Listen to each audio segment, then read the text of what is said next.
Hello. How you doing, everyone? Happy weekend or happy Friday to you. Back up here with another live episode. Didn't really have time to come up here and do a long podcast this week, so thought I would come up here and do some live predictions like I did for the Royal Rumble. That seemed to work out really well, and it's really all I have time for this week. So how y'all doing? I'm going to kind of just hang out here for a second, let people kind of join in the chat, let us get a little bit of an audience going, and we'll dive into the Elimination Chamber and some other wrestling news as well. But yeah, live episode this week. Sorry for being lazy. It's just been super busy at the restaurant. Yesterday was Valentine's Day, and that's an absolute nightmare, and it's just been busy. So I didn't want to put off or postpone an episode or anything like that, and I still wanted to give you guys content this week. So we're doing live all week. You guys are seeing an awful lot of me. I was up here Monday night live reacting to Raw. I have 2 watch alongs on the channel right now that went up on Tuesday and Thursday, or yesterday. And then, of course, this one here. And then on Sunday, you're going to get me again live reacting to the entire Elimination Chamber pay-per-view. So it's a whole lot of my face. Hope y'all are cool with that. How's everybody doing? What's going on? Shanus and Bader and We Are Pro Wrestling, Colin, Daniel, Joey, Vontae, Robert, Jay, Joey G. Maybe I said some people twice. How Wheezy? How's it going, everyone? Yeah, so what we're going to talk about today, I only have an hour. I actually have to leave my house in 1 hour to head to work. So we got to get everything in this 1 hour here. But in addition to my Elimination Chamber predictions, I'm going to talk a little bit about the Charlotte and Becky Lynch situation on Monday Night Raw and SmackDown and for WrestleMania. And I'll talk about the Uso, I think it's Jimmy Uso, got arrested. And that's kind of crazy. The Undertaker is appearing at StarCast. And of course, we had the unfortunate passing of Pedro Morales this week, which was also very sad. And yes, crazy, I will be live reacting to the Elimination Chamber on Sunday, so come hang out. I'll put a link to that up probably tomorrow, so just check back on the channel or my Twitter or something like that, and you'll have a link to the live reaction on Sunday, because that's pretty much all good to go. And yeah, let me check over here and see an audience. Probably not going to get much of an audience. It's Friday afternoon, or at least it is for me. So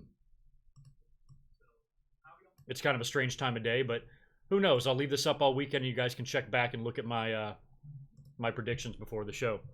So before we get into the predictions, let me talk about some news. Sorry, I can't get my screen pulled up here. I wanted to dedicate this commentary or this podcast or this live episode, whatever you want to categorize this as. I want to dedicate it to Pedro Morales, who unfortunately passed away. I believe he was 76, died earlier this week. He's a Mount Rushmore guy in those early WWE days, those pre-Hulk Hogan days, the Bruno Sammartino era. You know, Pedro is right there. I dare you to find anybody other than Bruno Sammartino that was more over than Pedro was in Madison Square Garden during that time. He was an absolute legend. I believe he's the first guy to hold all 3 titles, the IC, the tags, and the world title in WWE.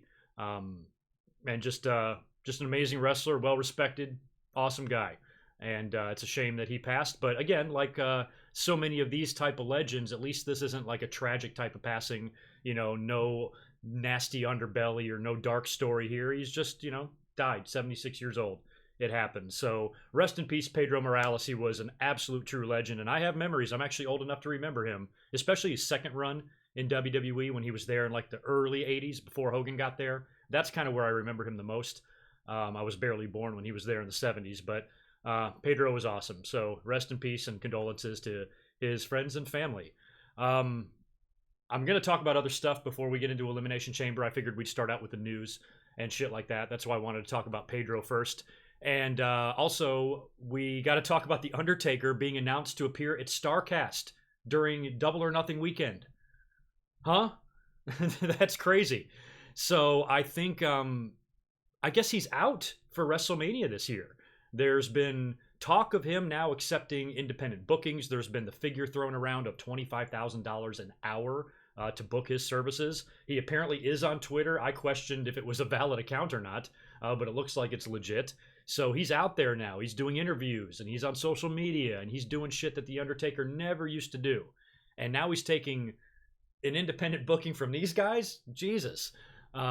Man, what is going on here in this world? But found that very interesting and very cool, kind of. And I'm kind of glad that he's going out and doing that. I don't know if that's going to affect his relationship with WWE at all? I doubt it. The Undertaker is pretty much untouchable. I kind of had him penciled in as one of the possible headliners for this year's Hall of Fame.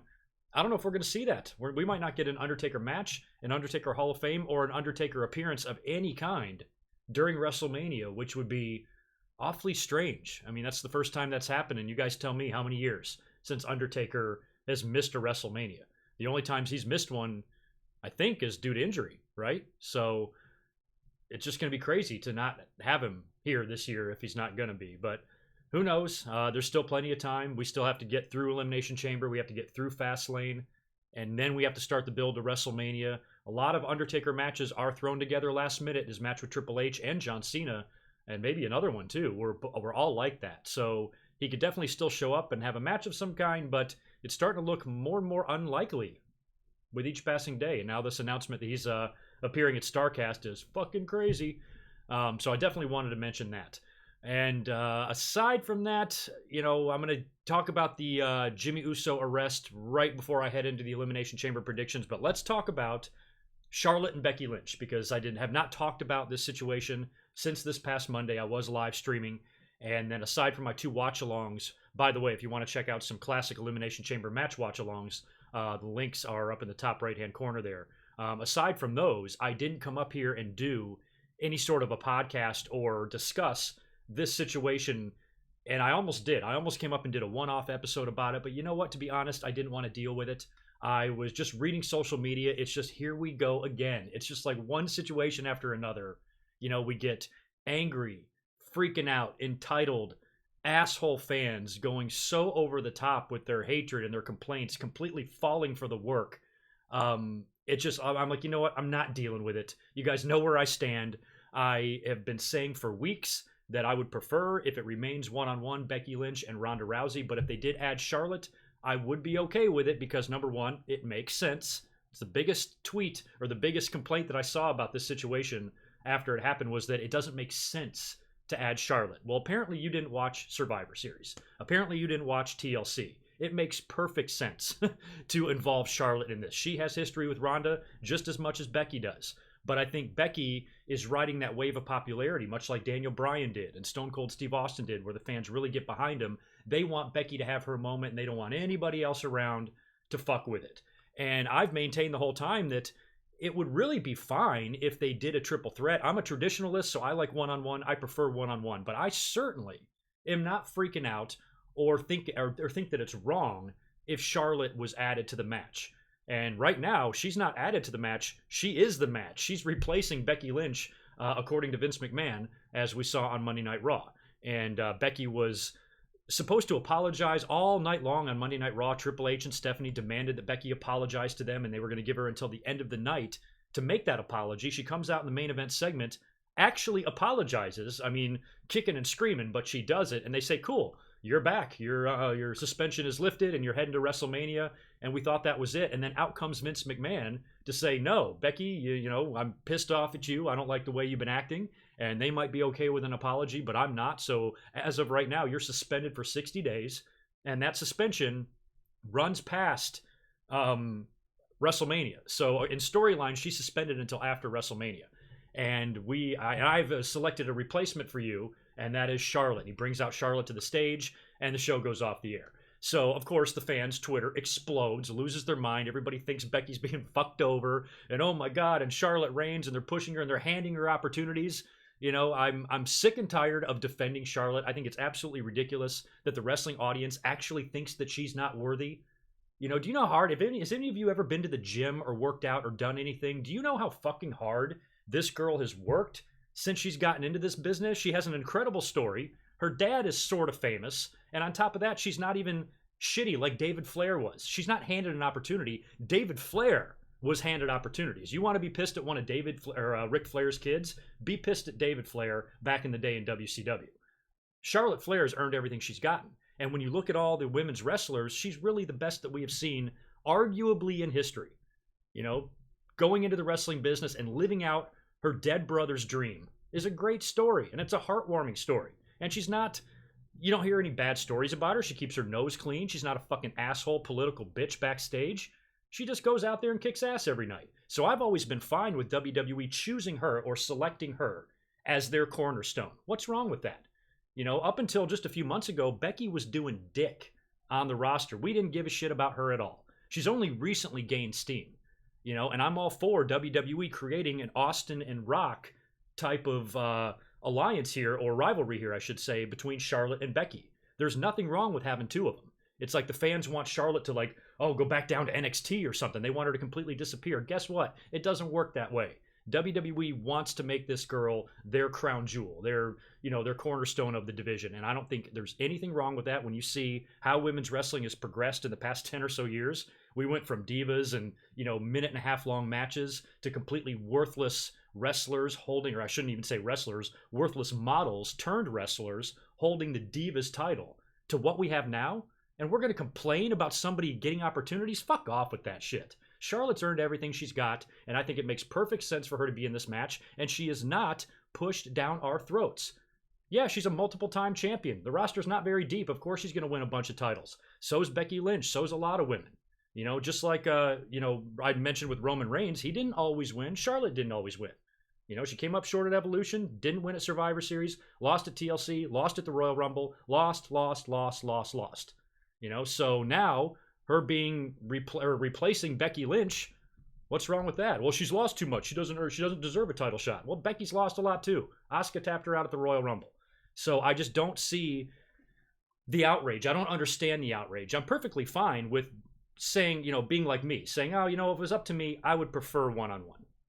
What's wrong with saying that? But if they add Charlotte, the match can be fine as well. There's nothing wrong with that. You remember WrestleMania 20? Ring a bell?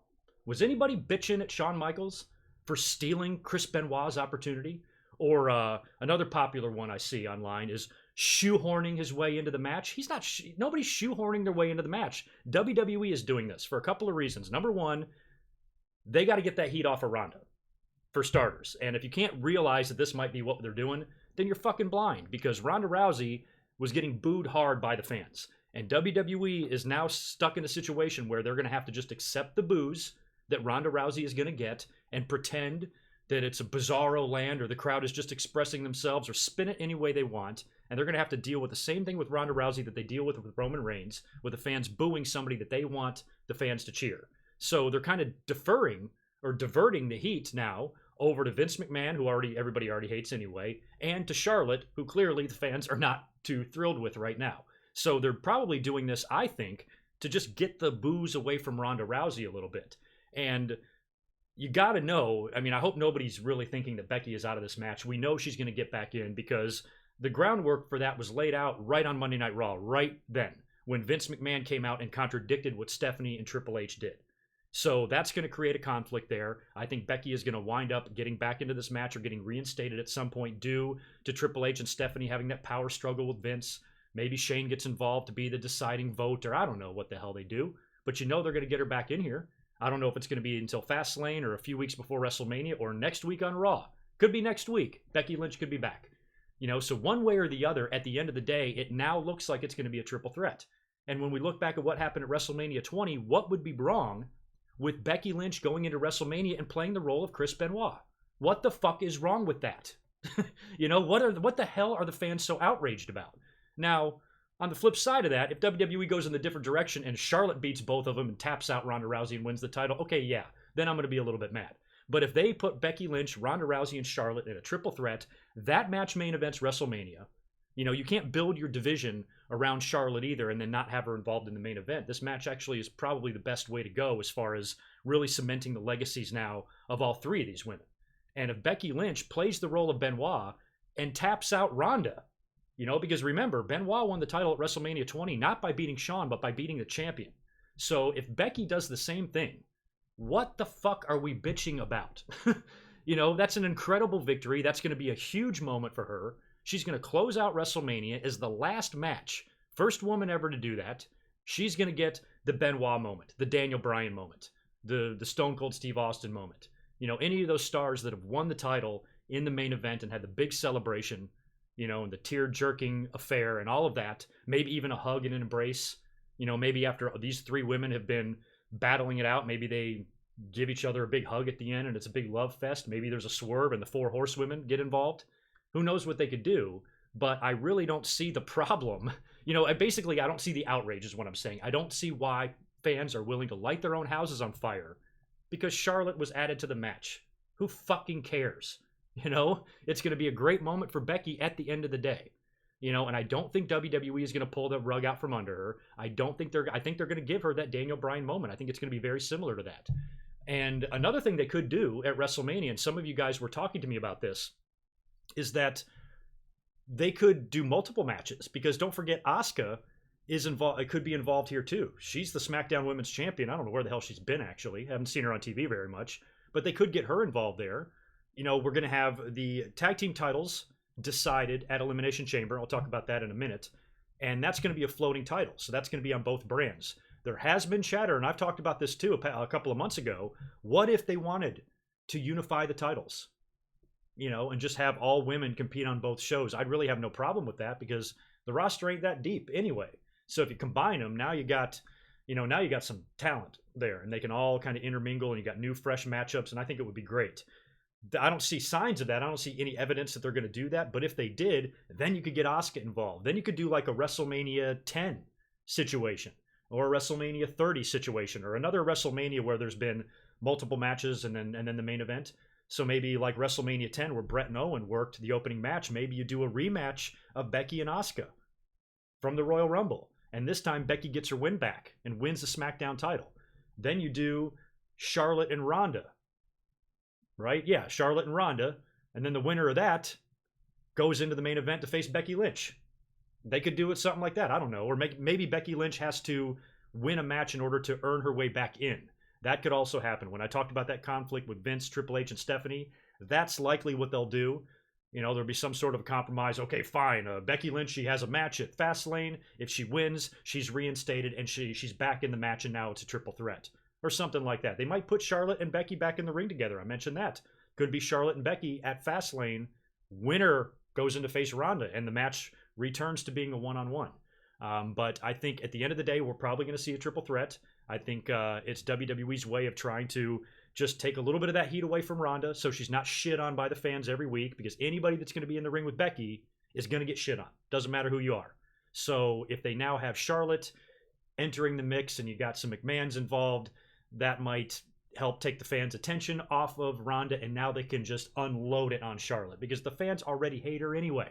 So it's perfect. It's why I thought they should have turned Roman Reigns heel for so long, and same thing with John Cena. I'm like, man, both of these guys would make great heels because the fans already fucking hate them, and if they go out there and tell the fans to go fuck themselves, that would be great shit. So I think there's a lot they can do. I think there's so many different possibilities. Who knows what we're going to see on TV? Who knows how they're going to be able to figure out a way to get Becky Lynch back in, reinstated storyline-wise, and put her back into this match. There's a million different ways they could get there. And like I said, if they do the WrestleMania 20 scenario and Becky Benoit wins the title in the main event, who the fuck is complaining about that? And what the hell's wrong with you? Go have your head examined. Jesus. But that's my opinion there. Just to recap, before anybody's freaking out, typing a bunch of insane shit, I still would have preferred it if it was Ronda and Becky. I'm just not pissed that it's a triple threat. And I know fans aren't allowed to not be pissed. You either have to be infuriatingly angry, head exploding type of shit, or nothing. There's no in between. There's no, it's not ideal, but I can live with it. And that's the way I feel. I'm not pissed, not losing my mind. Don't think Charlotte's stealing anything from anybody. And to be honest with you, Charlotte's probably not going to be the one to win that title to close out WrestleMania. It's got to be Becky. And you don't want it to be you don't want it to be too predictable. Becky Lynch just wins the Rumble, goes in and beats Ronda Rousey. You got to take some twists and turns along the way. Throw some swerves at us. Hit us with some cliffhangers on Monday nights. There's nothing wrong with that. It's like the fans are so goddamn impatient. They want everything yesterday. And they don't want to wait. They don't want to see where the road takes them. Sometimes the road takes them into the middle of the woods and they get raped. I understand that. That does happen, and I'm not going to say it's not. But other times, the road leads to the fucking promised land. And that, I think, is what we're likely to see with Becky Lynch if you just deep breath, pop a Xanax, take a bong rip, chill the fuck out. There. Now we can get into Elimination Chamber predictions. No, I'm sorry. We're not going to get into Elimination Chamber predictions yet. I want to talk about the Revival because on Monday night, They won the tag team titles. They earned the right the week before. I thought they were going to do the title match, maybe at Elimination Chamber or Fastlane or something like that. They did it on Raw. My one big complaint, and it's what I mentioned in my last episode, is that I wish that would have been the main event. I wish they would have put the belts on the Revival, give the Revival, Rude, and Gable like a 30-minute match to close out Raw. Why not? It's a 3-hour show. Put the tag team titles in the main event. Give us an NXT quality tag team title match to close out Raw. I thought that could be a great way to not only boost Monday Night Raw, but the tag team titles. And they almost did it, but the main event had to go to Becky Lynch and Triple H and Stephanie and Vince and Charlotte and all that shit. So that's really my only complaint with the Revival being tag champs. We heard the story about them asking for their release. WWE said, give us a chance. They are now tag team champions. And rumor has it, or not rumor has it, but they've been mentioning on social media that they are trying to campaign to bring back the old school classic WWE tag team titles, the ones that the Bulldogs and the Hearts and Demolition wore. I love that idea. Please do that, WWE. How cool would that be? It's early in the Revival's reign. For all we know, they drop the belts next week on Raw, but I would like to see them have a little bit of a run. And it's nice now that some of this talent is getting disgruntled and they're asking for the release. We've had a lot of talents reportedly, expressing their displeasure with their spot in the company or what they're doing. Some of them want out. And WWE is taking action now to maybe appease some of these wrestlers' grievances and say, okay, we're going to start taking you more seriously. We're going to start giving you more opportunities or whatever. And I think because of that, Revival are finally tag team champions and they're long overdue. So let's all hope and keep our fingers crossed collectively that they are successful in their campaign to bring back those old tag team titles, because I don't think I've liked any tag team titles since those. Oh, I didn't even see we have trolls in here. I'm not even paying attention to the chat. Sorry. If we got any mods in here, go ahead and get them out of here. And Spaz Phoenix, thanks for the super chat, buddy. I'll answer a couple of these before we hit up our predictions here. Thanks for the $5, dude. Anyone that's interested, there's an iPay-per-view on Fight TV next weekend called The Ritual. One of the main events is Justin Gabriel versus John Morrison. That's a good match. What's Justin Gabriel been doing these days? I forgot about him. Nice. Yeah, it's probably going to be a damn fine match. Yeah, thanks for that, Spaz.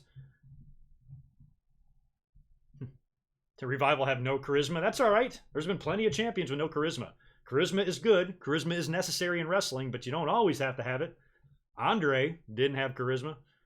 And I think they can talk. I mean, they do a decent job. Like, they don't seem uncomfortable at all on the mic. They're not the most, interesting people or anything like that, but I think they speak well. Their delivery is good and all that. And I don't think they're not a type of team that is charisma first. They're the classic tag team. They model themselves after Tully and Arn. Oh yeah, PJ Black, sorry. You're innocent, old Sammy. Of course you are. I haven't even looked over here. What's our audience like? Do we have anybody in here? 125 people. Hey, get those likes up for me. Y'all help me out, please? 35? That's jabroni numbers. It's Bush League. It's Bush League. Get me up to 100 or something. I'd appreciate that. I think that's all I really wanted to talk about before I got into the chamber predictions, aside from Jimmy Uso. Now, Jimmy Uso was arrested in Detroit a couple of days ago.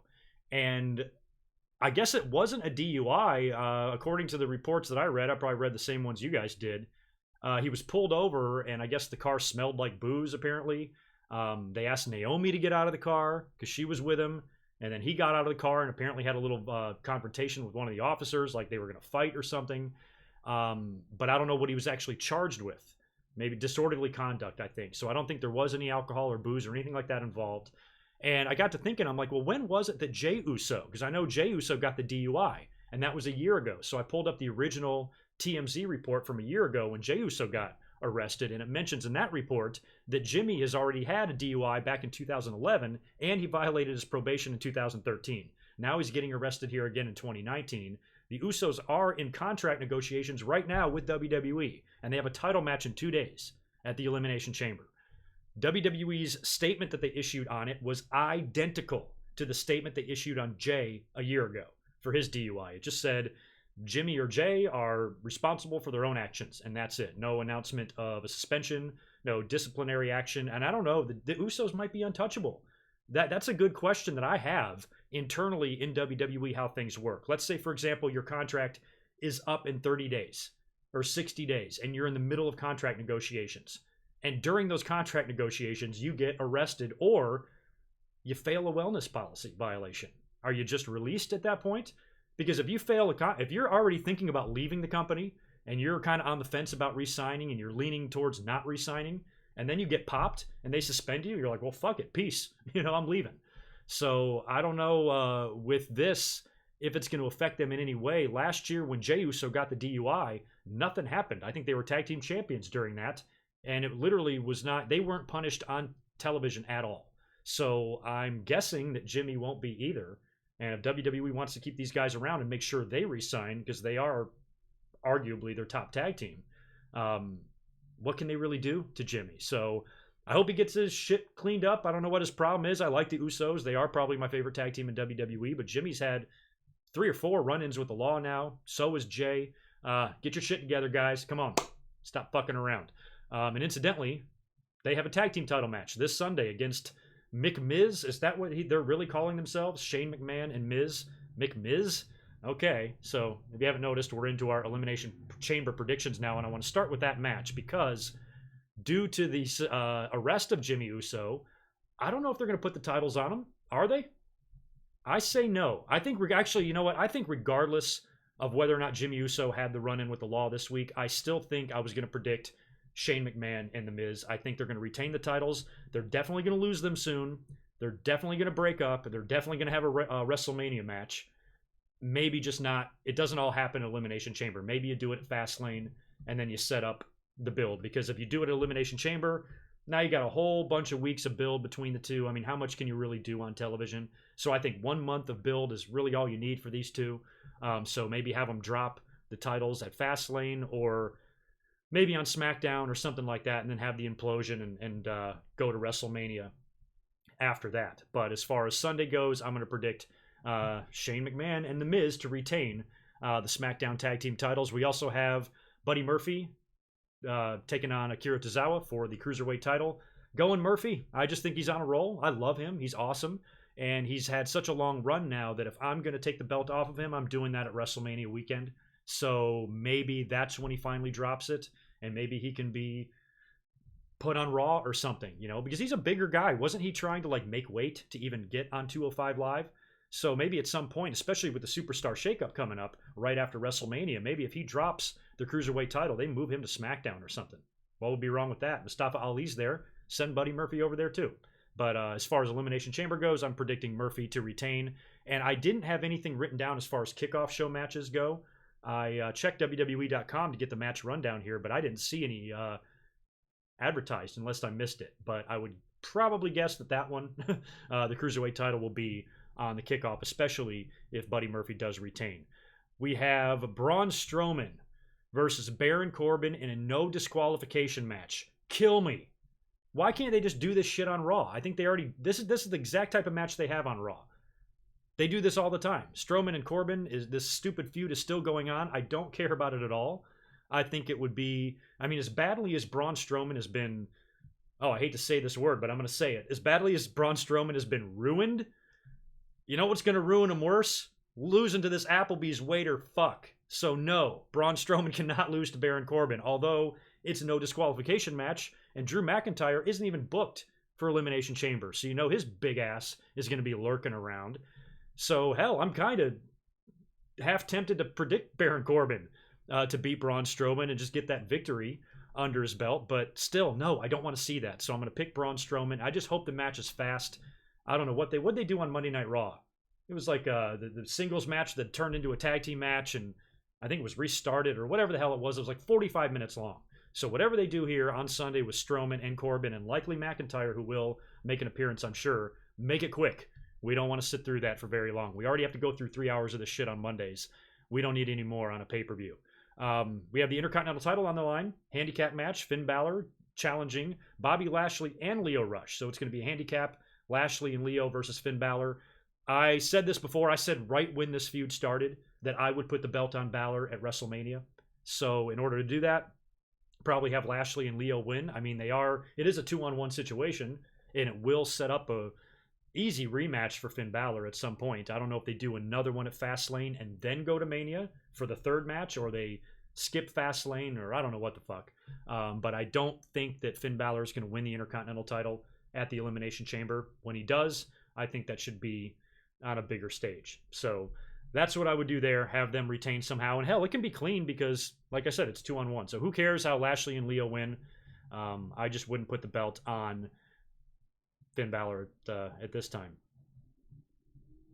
Read some of these. I know, yeah, you guys are agreeing with me on this Baron Corbin and Strowman feud, right? My God, enough is enough. We also have the Raw Women's title on the line. Ronda Rousey defending against Ruby Riott. This one is so obvious. Everybody knows that Ruby Riott is going to tap out Ronda Rousey in about 2 minutes. I mean, Ronda Rousey doesn't stand a chance. I mean, the minute that bell rings, Ronda better run for her life because Ruby's going to fuck her up. So this is probably the easiest match on the card to predict. I'm going Ruby Riott is your new Raw Women's Champion. And I'm even going to predict a finish. I say she taps out Ronda Rousey in 50 seconds. That's how long. No, I'm kidding. Everything I just said, reverse that. And finally, oh no, not finally, I'm sorry. Second to last match, we've got the women's tag team title on the line in the Elimination Chamber. Look at all these teams. We've got Nia Jax and Tamina, Naomi and Carmella, Sasha Banks and Bayley. I'm sorry, I can't even read my own writing. Sonya Deville, Mandy Rose, Sarah Logan, Liv Morgan. Sasha and Bayley all the way. That's who I'm picking. They've done this whole deal with them for the past year of them teaming up and being friends and then breaking up and having a match. And, you know, they've each turned on each other one time. It's just been this crazy whirlwind, but they've been together on television for a long time. And they're two former world champions. If I'm crowning my first ever, I don't want to say first ever. I know the women's tag team titles did exist in the 80s, but that doesn't count. Like 3 teams held those belts. It was around for maybe a year. Glamour Girls and Jumping Bomb Angels and I think Velvet McIntyre and somebody else brought them over from the NWA. The titles were a mess in the 80s. I'm considering these tag team titles for the women truly their first ever.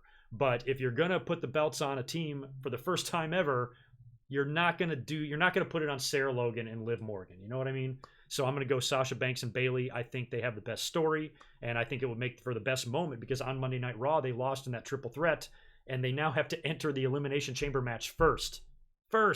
So much like Kofi Kingston did on SmackDown, kind of nearly running the gauntlet there, I think Sasha Banks and Bayley are going to do the same thing, and it'll be a great story. They're going to be having an uphill battle throughout that entire match. It'll be grueling, and it'll be a great moment when they do win. And I think the fans will love it. So I'm predicting Sasha Banks and Bayley to win the first ever, or the first modern version of the WWE Women's Tag Team titles. And I think they will eventually drop them to somebody else. Maybe Nia and Tamina, or maybe the Iconics. But I certainly wouldn't put the belts on either one of those teams at Elimination Chamber. I'd start with Sasha and Bayley and then go from there. And then eventually with Sasha and Bayley, once they do drop those belts, then they can either move into the 4 Horsewomen feud, or they can feud with each other, one or the other.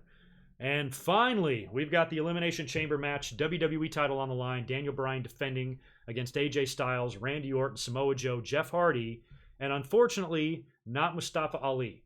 He got injured, big nasty black eye. They had to pull him out of the match, and he's been replaced by Kofi Kingston. Now on SmackDown this week, they did the big gauntlet match to see who would enter the Elimination Chamber match last. Kofi started the match and lasted all the way till the end. He wrestled like over an hour. That match took up over half of SmackDown, and it was an incredible performance. It was random as hell. You know, Kofi has been in the WWE for so long. He's always busted his ass. He's always delivered. I think if anybody deserves an opportunity, it's him. I don't know why they never gave him a more significant singles run in the past before this. And this is not really a run or anything like that. He's just kind of being inserted here, but there's not a better guy. You know, he deserves this. I wish he would win the title. I don't think he's gonna, but if he did pull off the upset in the chamber match, that would be pretty incredible. But I think at the end of the day, we're going to get Daniel Bryan retaining. I've said ever since he won the title that he needs to take that belt into WrestleMania. I don't know if he's even going to lose it at WrestleMania. I think he needs to take it into WrestleMania and maybe retain and continue on, because we're going to have a lot of title changes, presumably at WrestleMania. If Ronda's dropping her belt and Brock's dropping his belt, Daniel Bryan's dropping his belt could get lost in there somewhere. So I would leave the belt on him as long as possible. Unless they take the belt off of him at the chamber, and he's bitching that it was an uphill battle and it wasn't fair, and then he gets a rematch at Fastlane, maybe wins the belt back and still goes into WrestleMania. That's a possibility, not going to lie, but I think it would be a fun match for Daniel Bryan to win because it would make his promos awesome on SmackDown, and we of course know he's got Eric Rowan in his corner, and here's the prediction I'm going to make about Daniel Bryan. I predict that Daniel Bryan will win the Elimination Chamber with help from Luke Harper, not Bray Wyatt. A lot of people think Bray Wyatt's going to show up. He might. He might show up at the Chamber. He's done it before, and he might have time to show up on TV and start an angle with Daniel Bryan. Daniel Bryan needs a WrestleMania opponent, provided and assuming that he does retain the title here. He's got to work with somebody. So Bray Wyatt could be a good option. But I think for the Chamber, Daniel's in an uphill battle. And the Viper is coming in last because on SmackDown during the Gauntlet match, AJ was the one that finally defeated Kofi after Kofi defeated Samoa Joe and Jeff Hardy and, just went through that grueling ordeal. AJ beat him with the calf crusher, and then AJ got hit with the RKO from Randy Orton, and Randy Orton pinned him, giving him the opportunity to come in last. So Randy Orton's coming in last. Daniel Bryan's in a world of shit here. So if you have some help... Wow. My neighbor is screaming. I think he's playing video games. Jesus. Anyway, Daniel Bryan already has Eric Rowan out there, or Rowan, I think that he's just called now. And we've been hearing reports that Luke Harper is about ready to go. He's been at the Performance Center working out.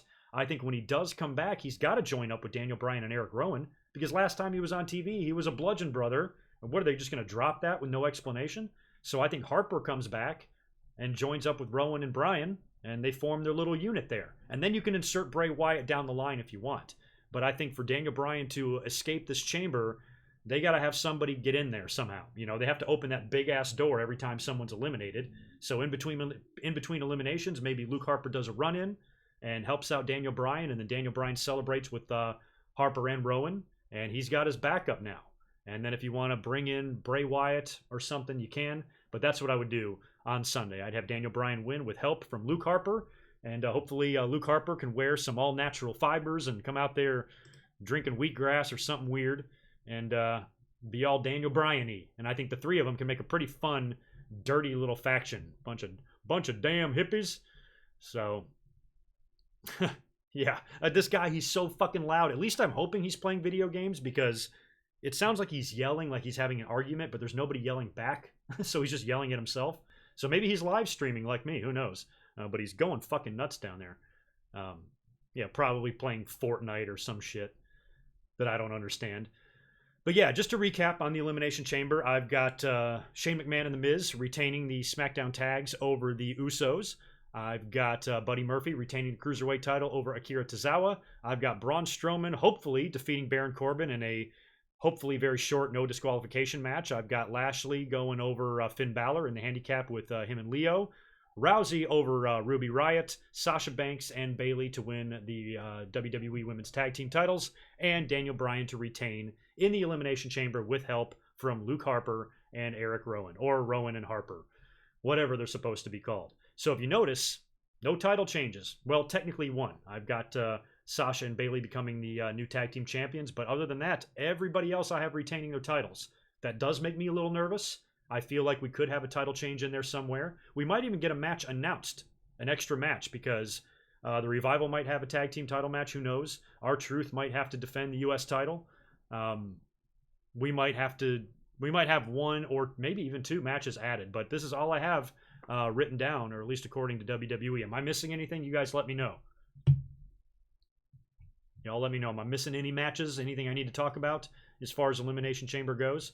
Another thing I didn't mention either about Ronda Rousey's match is that we could see Charlotte and Becky, because they're, that's the hottest storyline in the company right now, and neither one of them are really booked for Elimination Chamber. So maybe Becky Lynch, since she's technically suspended, she does a run-in. I was joking about Ruby Riott winning the title, but what if Becky just runs in and costs Ronda Rousey the title? Think of that fucking swerve. Oh my God. Maybe Ronda Rousey immediately wins it back on Raw.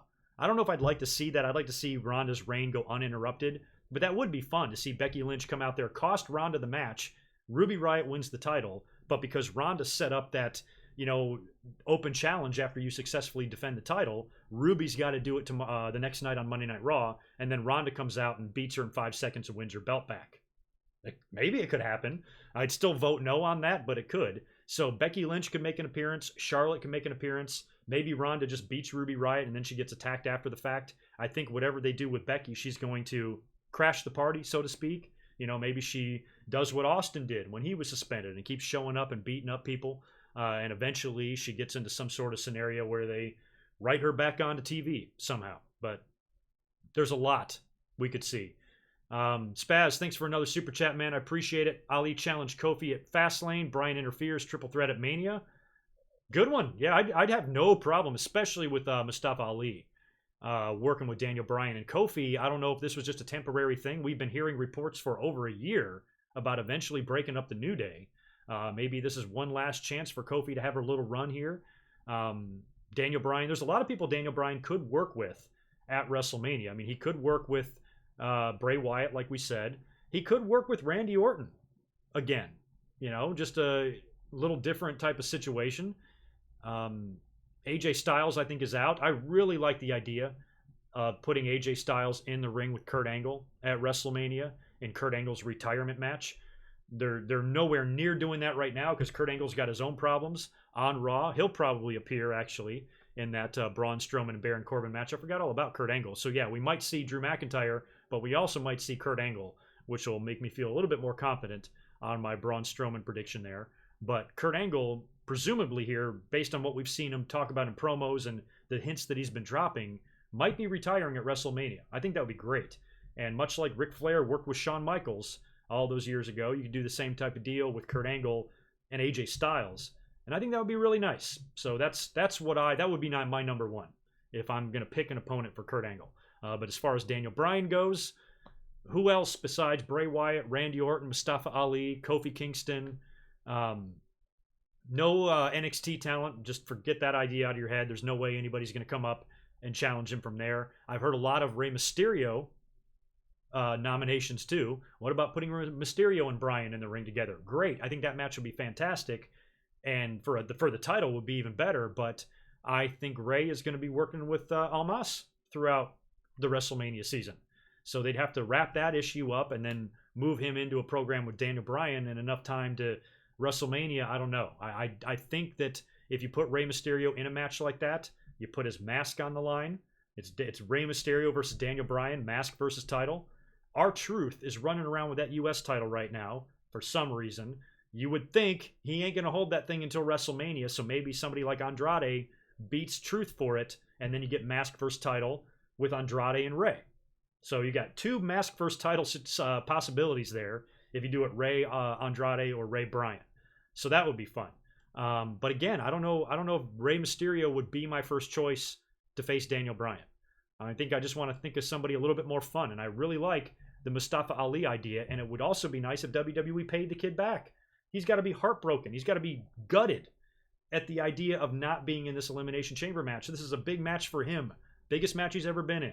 And he gets hit with an unfortunate injury and has to be replaced. So hopefully WWE will do right by him and give him another opportunity to make up for the one that he lost. And a title match with Daniel Bryan at WrestleMania might not be that bad. He owns a pinfall victory over him, doesn't he? So why not? What's going on, Joey G? How are you, man? Thanks again for another super chat. Hey, Greg, if you could get rid of and keep any WWE titles in the current product, which ones would you keep and which ones would you dump?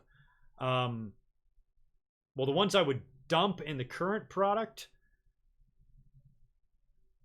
I'd drop a women's world title. I'd unify those, and I'd drop a men's tag. Everything else I'd keep. I'm fine with the U.S. I'm fine with the Intercontinental title. I'm cool with the two world champions. It's fine. But the two women's champions, you just really don't need. So I'd like to see one women's champion, and I'd like to see one set of tag team champions for the men and the women. There's no reason for Raw and SmackDown to have two. That's dumb. So I think, yeah, that's probably it. I mean, and there's a lot of other titles too. You got NXT and NXT UK. I'm assuming you're not talking about them. Yeah, I'd drop for sure one of the men's tags. Top of my list. Andy Ruiz, you're going to the Elimination Chamber. Where is it, by the way? I don't even know where the hell the Elimination Chamber is this coming Sunday. Yeah, the Taker versus Angle, loser retires, winner retires. Yeah. I don't think we'll ever see a dual retirement. I don't think that's a good idea.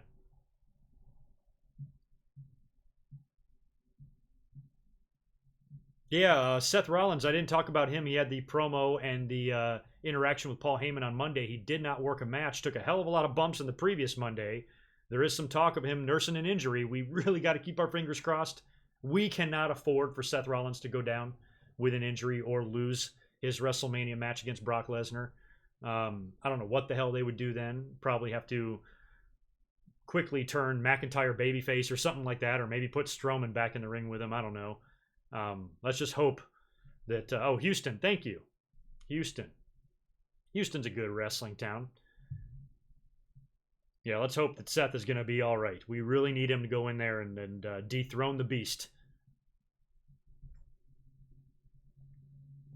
Thanks for another one, Spaz. Best looking belts? Oh, yeah, the NXT UK titles are sweet looking. I've always been a fan of the old school Intercontinental title. But as far as like the current belts, I don't really like the tag team titles. I'm kind of indifferent on the world titles. I like them much better than the spinner belt, but still not one of my favorite world titles ever. So yeah, I'd probably go with the NXT UK titles. They all look good. Yeah, I like Pete Dunne's title. Asuka is being kept off until Mania storyline. Oh, until they come up with her Mania storyline. Yeah, Asuka's another one. Like, what does she do? Does she get involved in this trifecta of evil, or of madness with Charlotte and Becky and Ronda? And do they do a unification? Do they get her involved here? Are they waiting to see or waiting to figure out what they decide?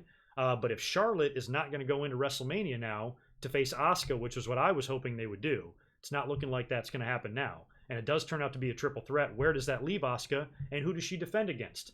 There's plenty of people. You can find opponents for Asuka. It's just I would like Asuka to have a big moment. And again, if you're main eventing WrestleMania, it's like with the men. You have the situation every year with the men. Whenever you have a world title, whenever you have two world titles, and one of them main events WrestleMania, it's perceived that that belt means more, right?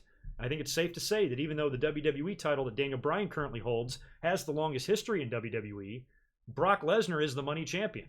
Any match, if Brock Lesnar defends the title, that match is going to be the main event over the WWE title, pretty much on every show. And WrestleMania might finally be the first exception to that, with the women closing out the show. But if you do that, and you have Ronda, Becky, and Charlotte in the triple threat for the title, that's basically an admission that Asuka and her title isn't at their level. So I don't know how they work that. That's why I'm thinking that in the back of my mind, maybe it's possible that they do some sort of a unification. Doesn't feel like they are, but they could. So yeah, we gotta think about where that leaves Asuka, who she could work with. She could work with a number of people, but don't you want to have a good match?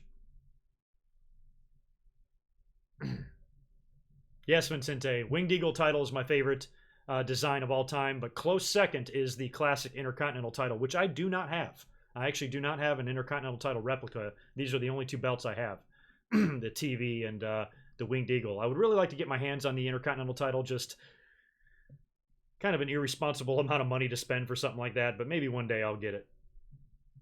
If anybody has one for cheap, wants to sell it, let me know. Yeah, that's what I'm hoping too. Like whatever they do with Asuka, it's not like a match against Carmella. And think about the the lack of depth on the women's roster, especially on SmackDown. Like who the hell is there besides Carmella and Naomi and Lana? And Charlotte and Becky really aren't even there now. So Asuka's a champion without any challengers. What are they going to do with her?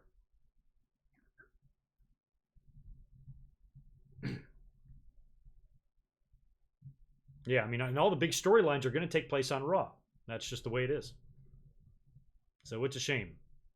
But I thought SmackDown was much better than Raw this week because I just love that gauntlet match, and I hate gauntlet matches.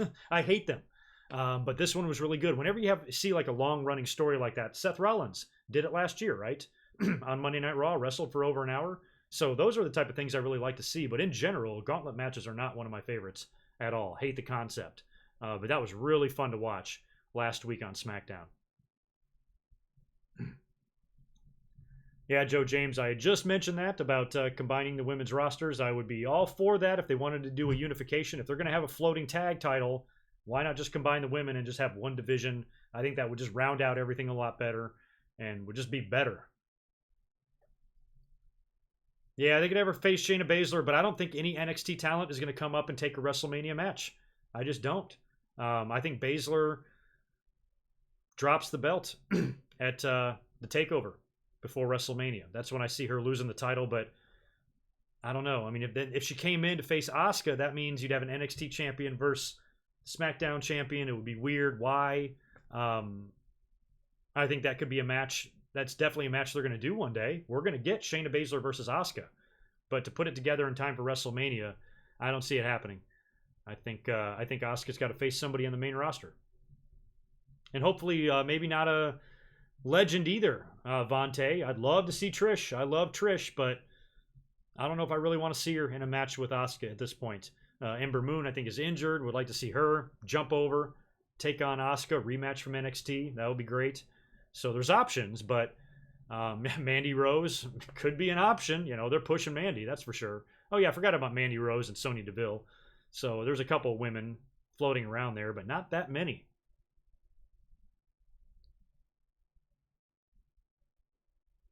Yeah, or Charlotte. Charlotte was my idea right from the start. She was the one I said weeks ago. I said Charlotte should face Asuka at WrestleMania. That would be great.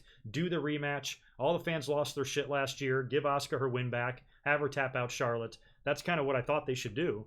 But it looks like Charlotte's going to be in the main event, along with Becky and along with Ronda. Yeah, well, that makes a lot of sense, Chase, and whoever said it above you too. If they do Asuka versus Mandy Rose, I can definitely see that. Could be a three-way. Yeah, we could get a three-way. Asuka, Mandy, and Sonya. Maybe that's when you finally do the split between Mandy and Sonya at some point. I'm not even sure why they're together at this point.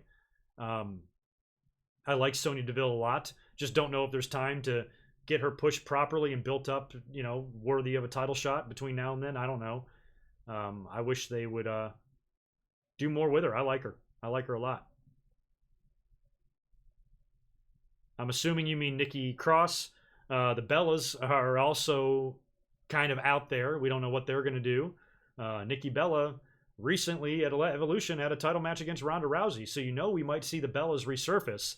And especially as a tag team now, because we're about to crown women's tag team champions at the Elimination Chamber. So I kind of in my head thought that one day the Iconics would be a perfect team to dethrone Bayley and Sasha someday in the future, but when it comes to duos, they might be upstaged by the Bellas.